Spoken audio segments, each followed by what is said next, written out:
there wasn't failure that's ever happened in my career until I got to the very top, until I got to the cup level, right, which is the ultimate. Which is hard sometimes. Right, so like, and that was hard for me because I'd never experienced failure before. So you gotta think, okay, you're a kid that's been racing since you're 7. You win. You get signed up by Joe Gibbs Racing. Okay, great.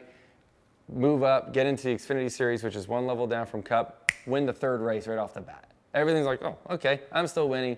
Then Tony Stewart, who was driving the 20 car at the time, this is when he started Stewart Haas. And he said, okay, I'm not gonna resign, I'm gonna start my own deal. My plan was to race 2 years in Xfinity and then move up in the Cup. Well, now I got, at the time it was like 5 or 6 races under my belt in Xfinity. And they're like, okay, we wanna put you into the 20 car. High profile car, Home Depot's on it, like it's won 2 championships with that team, that crew chief, those like that leadership model. We're gonna put you in. I'm 18 years old. I've never lost before. Sure, like I felt like I was gonna be fine. It was gonna be easy for me, and I failed. I jumped in that thing, and I had the guys that I thought couldn't drive a lick were whooping my ass. Like they were just driving away. What was the difference? They were just better. Well, everyone's got the talent, right? When you get to the top, everybody is amazingly talented, and the amount of experience and the work ethic that I had was not there, right? Because I just showed and go. Like I can just show up and win. I didn't have to work at my craft ever before, and so it took a long time. It took first 2 years of my Cup career was pretty weak. Started getting a little better my 3rd year, but they already started trying to make some changes that they were gonna take me out of the car. Wasn't as successful as I needed to be. Is a car that's expected to win championships, right? Now I'm 4 years into my career, I've won 2 races, and not many top 5s or anything in between those 2 races. So it got to the point where, okay, you're out. Joe, we don't have a ride for you anymore. Like, and then you're like, wow, like, so I went through those first 4 years were the most challenging of my career because I had to learn to lose for one thing, learn how to go to work, and I got to the 4th year of my contract and it wasn't good enough. Like I went to work, I got better, and I was seeing progress, it wasn't good enough. And by the grace of God, the 22 car opened up at that point, and that was for Roger Penske, Shell and Pennzoil, and they needed a stable driver. I mean, that's the one thing I always had going for me. I didn't go out there partying. I never, like I was focused. Like I wasn't doing stupid things. I was gonna do anything you asked me to do. I was never gonna say no to anybody. So they needed that, and I needed a second chance.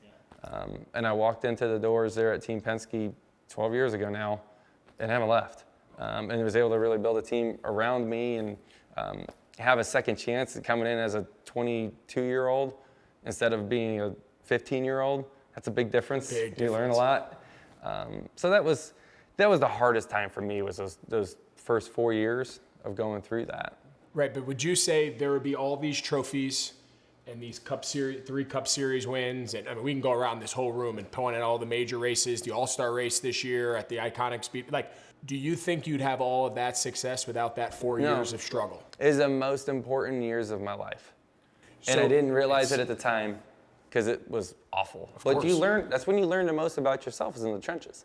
And it doesn't mean that life's easy now. Like, now that we've won it a few times, there's still there's moments where you feel like, gosh, do I even know how to drive anymore?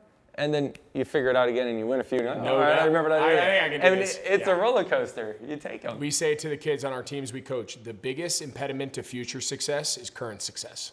Yeah. It is if you want to that's a great point. It's so hard to win once you've shown how to win. Now, there's a lot of layers, right? There's the human element of just, I've arrived, I'm complacent, expectations are higher, now other people are gunning for you, right? There's a million reasons why the hardest thing in the world is to have success and then sustain success.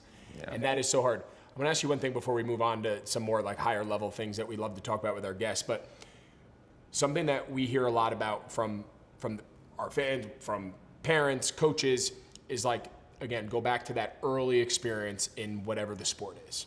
And there's that boundary between you want to have success so that you develop the love, you develop the growth mindset, you want to continue to work at it. No one wants to do something that they're bad at.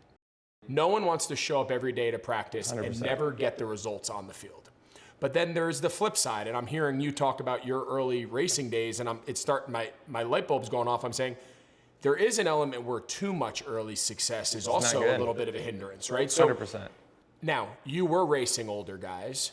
You were moving up the ladder. You weren't just racing your peers. So you were challenging yourself and still finding early success. But just what would you say to families with young athletes, drivers, stick and ball, whatever the sport is, like learning those lessons at 12 instead of at 18 to 22, like the story you just told? Would you have been more prepared to handle it at 18, 19 if maybe you did have a little more bumps in the road when you were young? I've been way tougher. Yeah, because I was very cocky and arrogant when I first showed up because I never lost. I mean, I had every reason to believe it. Of course. I'm the best. Like, who's better? Like, I don't get beat. That's what I thought. Right. And I wish I had a little bit more failure earlier in my career. But I mean, you can't change that. No.